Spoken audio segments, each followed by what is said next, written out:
Sir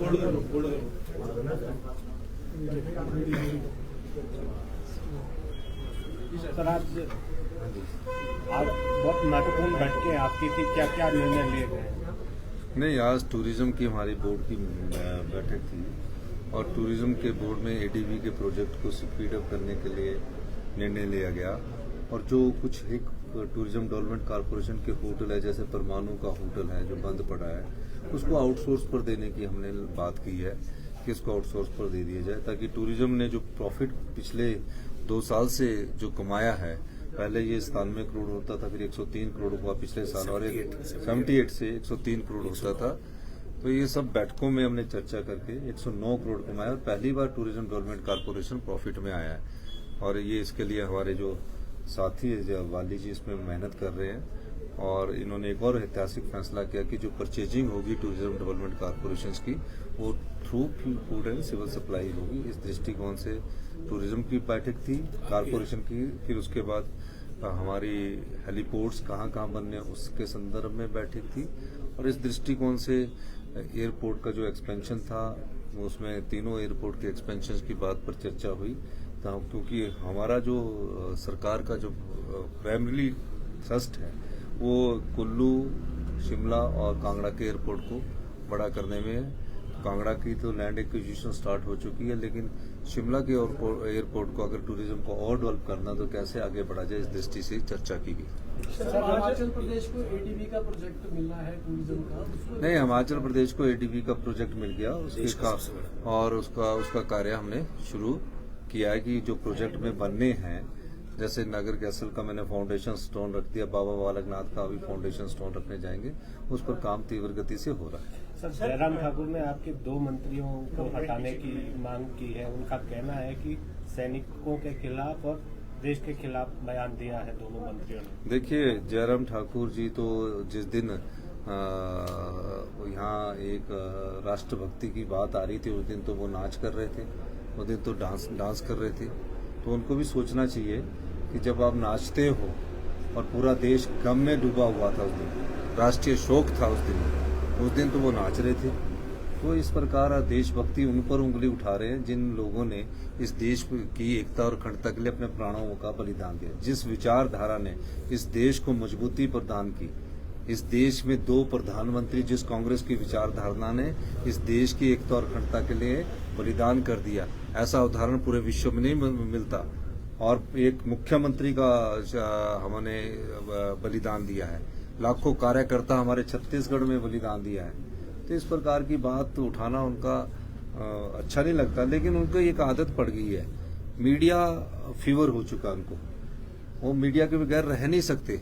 तो अनाप शनाप बयानबाजी कर देते हैं और अनाप शनाप बयानबाजी करके वो कभी कुछ किसी नाम से किसी को पुकारने की कोशिश करते हैं। ये उन्हें अच्छा नहीं लगता। मुख्यमंत्री रहे हैं और पूरे प्रदेश की स्थिति को जिस प्रकार से उन्होंने इस प्रदेश की वित्तीय स्थिति को बिगाड़ने में महत्वपूर्ण भूमिका निभाई है, उस समय जयराम जी को याद रखा जाएगा, क्योंकि उन्होंने इस प्रदेश के जो संसाधन थे उनको लुटाया है। हम उसको प्रोटेक्ट कर रहे हैं और अर्थव्यवस्था को मजबूती प्रदान कर रहे हैं। पार्टी ने कार्यक्रम भी स्थगित किए अपने, पर भाजपा का कोई कार्यक्रम बंद नहीं हुआ, यहाँ तक कि प्रधानमंत्री नरेंद्र मोदी भी भाजपा का तो हाथी के हाथ दिखाने की और कुछ और है, खाने की और कुछ और। सर, जो धार्मिक शुल्क लगाया गया है उसको लेकर भी भाजपा ने कोई शुल्क नहीं लगाया गया है। इसमें इको टूरिज्म की बात है, जो हिमाचली है उनके लिए कोई शुल्क नहीं। लेकिन जब कोई पार्टी वहां रात को करता है तो इको टूरिज्म की तरफ से जो गंद फैला जाता है, तो उसके लिए वो कहीं शुल्क लगा होगा, पर उसमें सुप्रीम कोर्ट के ऑर्डर है, हमारे ऑर्डर नहीं, सुप्रीम कोर्ट के ऑर्डर है। पर शुल्क कोई लगाने की बात किसी भी हिमाचली पर कोई भी इको टूरिज्म की कहीं जाता कोई शुल्क नहीं है। कैसी तैयारी है? कम्यूटेशन को लेकर देखिए, कम्यूटेशन के मामले में कैबिनेट सब कमेटी की बैठक हुई है और कैबिनेट सब कमेटी ने कुछ रिकमेंडेशंस की है। और कम्यूटेशन के मामले में उनका कहना है कि सरकारी कर्मचारी जो 40% हमको पेंशन एडवांस देते हैं, उस पर भी हमें विचार करना चाहिए। तो मेरा मानना है कि मैं खुद सरकारी कर्मचारी का बेटा हूं, मैं भी जानता हूं कि कम्यूटेशन के मामले में, जैसे कि आज तकरीबन 1500 कर्मचारी रिटायर हो रहे हैं, उससे पहले फैसला के लिए मेरे पास फाइल आई थी तो मैं अभी सोचता हूं कि अभी इस पर मेरे को और विचार करने की जरूरत है, और विचार करने के बाद फिर कैबिनेट में जाएंगे। लेकिन जो आज कर्मचारी हमारे रिटायर हो रहे हैं, हम चाहते हैं कि उनको पूरा कम्पनसेशन मिले, क्योंकि कम्पनसेशन एक इस प्रकार का धन है कि जब वो रिटायर होता है 30-35 साल के बाद सरकारी कर्मचारी या अधिकारी, तो उसने कुछ बचाया नहीं होता, तो वो अपने घर में जाकर उसका मकान बनाता है, बिल्डिंग बनाता है, उस पर पैसा खर्च करता है, और उसके बाद वो अपना बुढ़ापा का जीवन यापन ठीक करता है। तो बड़ी वित्तीय स्थिति ठीक नहीं है, लेकिन हमें सरकारी कर्मचारी और अधिकारियों की इस विषय पर विचार करने के लिए थोड़ा अभी समय चाहिए। लेकिन मैं कम्युनिकेशंस की जहां तक बात है, जो कैबिनेट सब कमेटी ने चर्चा की, उस पर आगे कैबिनेट में चर्चा की जाएगी। लेकिन आज जो भी रिटायर हो रहे हैं उनकी कम्युनिकेशन नहीं काटी जाएगी, उन्हें पूरी कम्युनिकेशन दी जाएगी। रिटायरमेंट एज बढ़ाने का भी एक सब प्रकार के प्रस्ताव है, लेकिन सब पर चर्चा होनी है। कैबिनेट सब कमेटी की बात है, सब प्रकार के प्रस्ताव है, और निश्चित तौर पर प्रदेश कैसे आगे बढ़े, इसमें कर्मचारियों के सहयोग से ही आगे बात की जाएगी।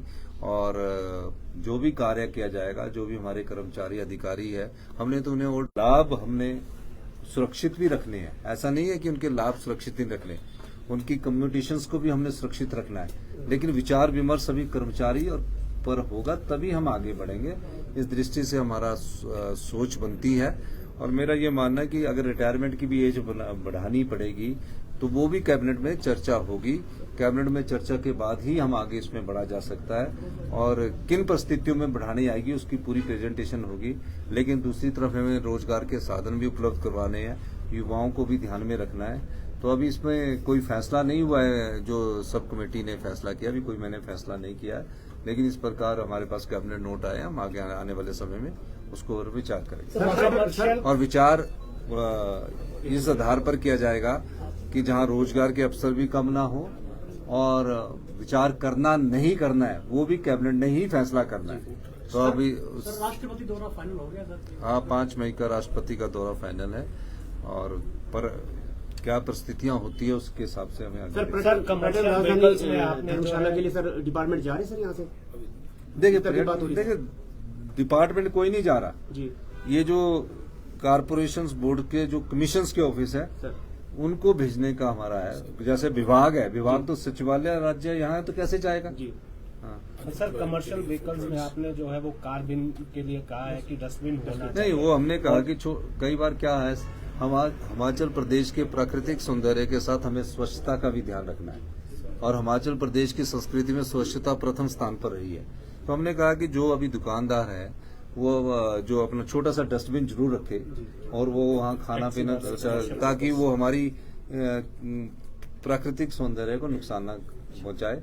उस दिशा से हमने सबको दिशा निर्देश दिए हैं। सर लगातार सीज फायर का उल्लंघन हो रहा है पाकिस्तान द्वारा, और ये भी कहा देखिए राहुल गांधी जी ने स्पष्ट कहा है कि देश के प्रधानमंत्री जो भी फैसला करेंगे हम उस फैसले के साथ हैं। इस संकट की घड़ी में पूरी कांग्रेस कमेटी, जो देश के प्रधानमंत्री है राहुल गांधी जी हैं, पूरी कांग्रेस पार्टी उनके साथ खड़ी है।